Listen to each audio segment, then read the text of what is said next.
So we've now stitched the bottom seam of our bag, and now we're going to look at stitching the side seams. So I'm going to start on the side where the zipper is hanging out. So you'll have the end of your zipper hanging out on one side of your bag, and for me that's the right side of the bag, the way I've got it orientated. So the base of the bag is towards my body, the top of the bag is away from me, and I've got my zipper pull hanging out on the right side.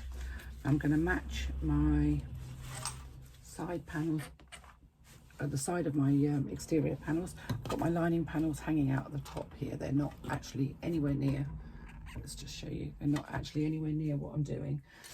We don't worry about those just at the moment. We're just doing the exterior to start with. So I'm matching those up, keeping that zipper out of the way, and I'm going to stitch using a 3/8 of an inch seam allowance down the side.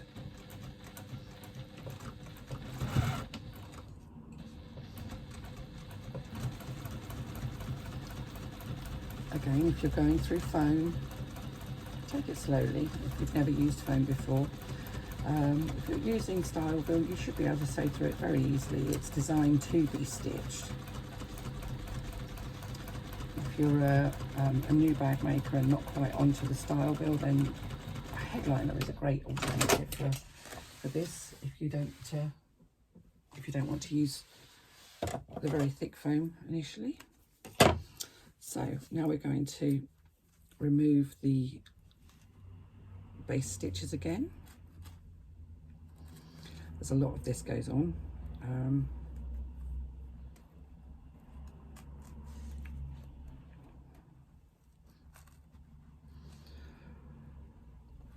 So there's some, if I'm honest, sometimes when I'm making a bag, I don't baste, but I do think that to get a really nice, snug and tight fit of your fabric over your foam, basting does make a difference.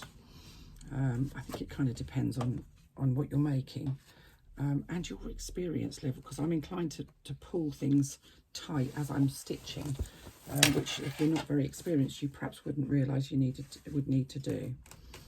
So whilst the basting and then removing of basting stitches may seem like a bit of a pain in the neck, you will get a much nicer finish by following each step.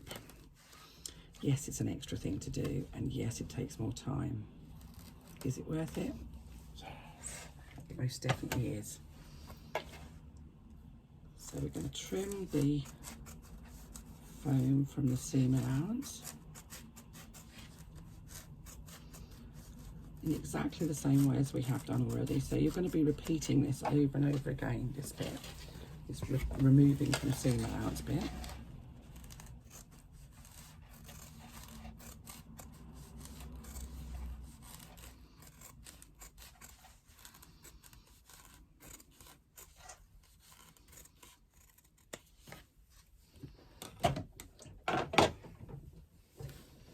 Right, now I just need my pressing mat.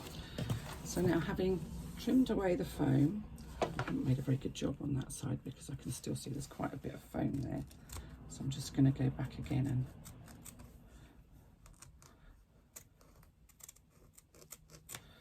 take out any excess there.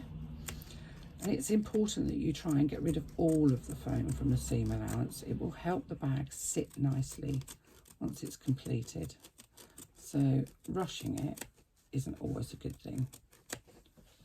There you go, there's quite a lot extra that I've just managed to take out. The other side looks all right. I'm now going to kind of manipulate my bag, because what I want to do is open up that seam allowance. So I'm just kind of folding the bag into almost a kite shape, I guess, or a triangle, so that I can get to that seam allowance and press it open. And the reason we do this is because it makes the side of your bag sit nicer when it's actually constructed, and it will help to reduce the bulk in both when we do the boxed corners at the bottom and when we add our strap connectors at the top. So it may seem like a chore and a pain in the bottom, but I promise you it's really worth doing. So that's that seam allowance all pressed open. You've made your bag into a very peculiar shape. But what we're going to do is open it up and kind of move those lining panels out of the way, because what I want to do is get access to that top edge there. Now I'm just going to try and move that out of the way, move those bits out of the way, because what I need now are my strap connectors. Now, we made strap connectors earlier on. I'm going to take one of my strap connectors and I'm going to lay it over the top of that seam centrally, with the D-ring facing down and away from the raw edge. And I'm not going to clip it in place. I am just going to take it and I'm going to stitch it where I need it to be. So I'm just going to stitch along the raw edge of the strap connector using an 1/8 of an inch seam allowance, just to kind of baste it in place really.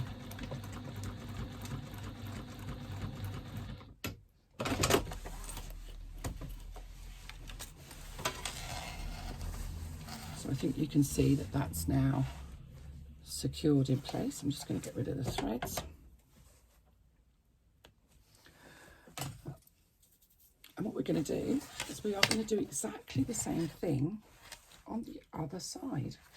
So with the exterior panels together and the lining panels pushed out of the way, we're going to match the side up.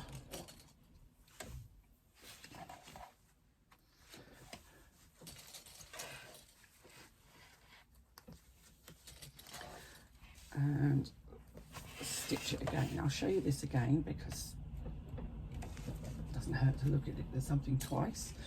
If you're going to use the strap connectors from the step up pattern, which you can do on the basic halo, you can use the step up connectors. Obviously you don't need to add these to your bag at this point, because the strap connectors will go on almost at the end, well, after you've finished your construction pretty much. So it's a personal preference thing. Now you'll be doing exactly the same method of construction regardless of which version of the bag you're doing. If you're doing step up and you've done all the extra pockets and the weaving, your construction remains exactly the same, other than the fact that you can't press your seams open. So you'll need to finger press them open or use clips to keep them held open. You'll still be removing the basting stitches from your foam if you've chosen to use it. And that's basically it. I did find if you think you might want to use this strap connector on the step up where you're using cork or faux leather, be warned it can be really bulky, which is why I designed the alternative strap connectors, because they don't have quite so much bulk in them. It can be done, but you probably need an industrial sewing machine, which is not something I own.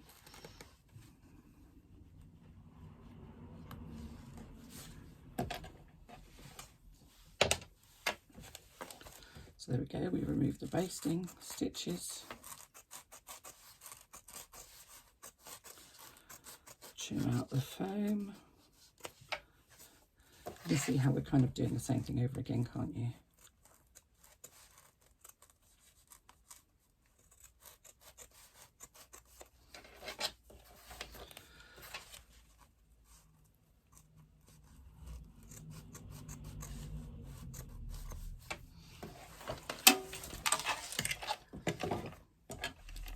Let's trim out the basting stitches.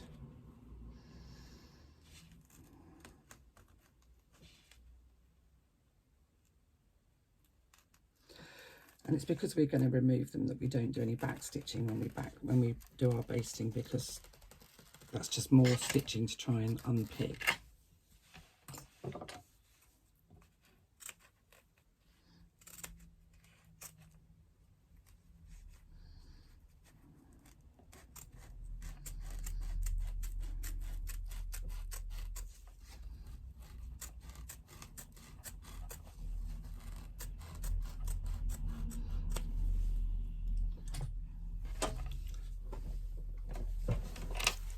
Again,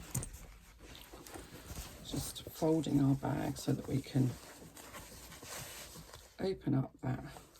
Let's just get the linings out of the way, because that's just, so what you've created now is an even more peculiar shape, because I've just literally flattened my bag so that I can open up those seams on the sides.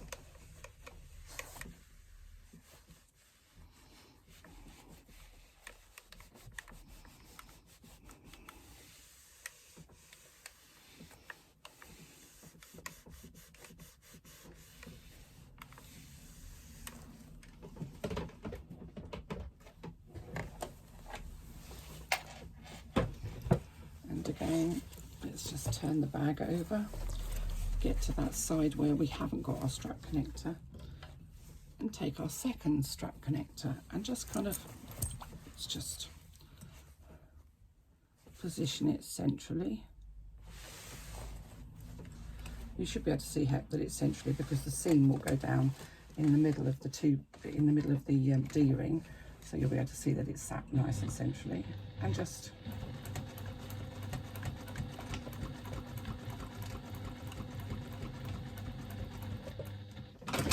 place that in place. So now we have the two strap connectors, both attached, one either side, and our bag's starting to take shape. So now what I'm going to do is, with the lining still hanging out of the top of my bag, I'm going to put my hand inside of the main body of my bag, and I'm just going to splay my fingers inside so that I can box those corners. Now what you want to do, you can see that that sits nice and flat, and the seam on the bottom and the seam on the top need to match perfectly. Once you've got them sitting perfectly, just clip it in place and stitch across that boxed corner.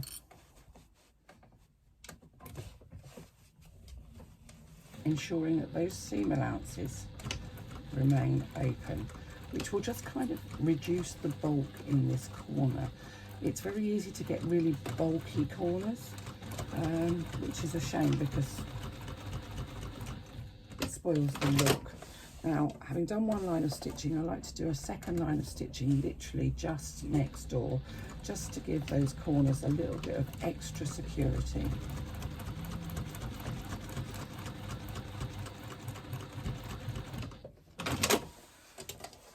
Just trim off the threads and I'll show you. So I've done one line of stitching, and then I've done a second line of stitching, and then I'm going to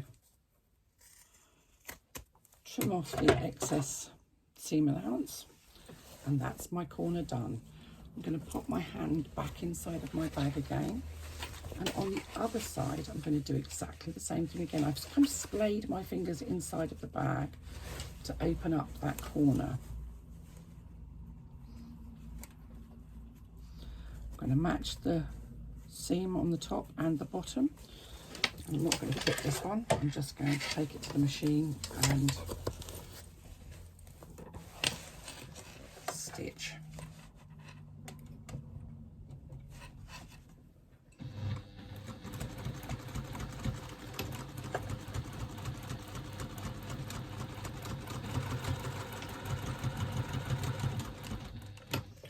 I've stitched right across once, and now I'm just going to go back and do my second line of stitching for security.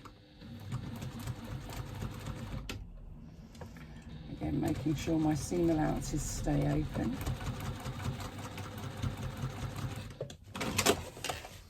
Then I'm going to trim off the excess seam allowance. And at this point, if you feel like you need something to tell you that everything's going to be okay, you can pop your hand in and you can kind of turn your bag out the right way. And if you're a new bag maker, this is the point where you suddenly think, I've got a bag. I'm making a real bag. Because you can actually see it. You can see it taking shape at this point. So here we are, look, there's my, I'm just going to tuck my linings inside. And at this point, even though you've got no construction on the inside, you can kind of see that you've got a bag, you've got a halo, it's coming along. And you can see how nicely that bottom sits. Your corners look lovely. You've not actually pressed any of this, but even so, it's still starting to look really cool. So we're not far from the end now, and you've done so well. I just think it's great.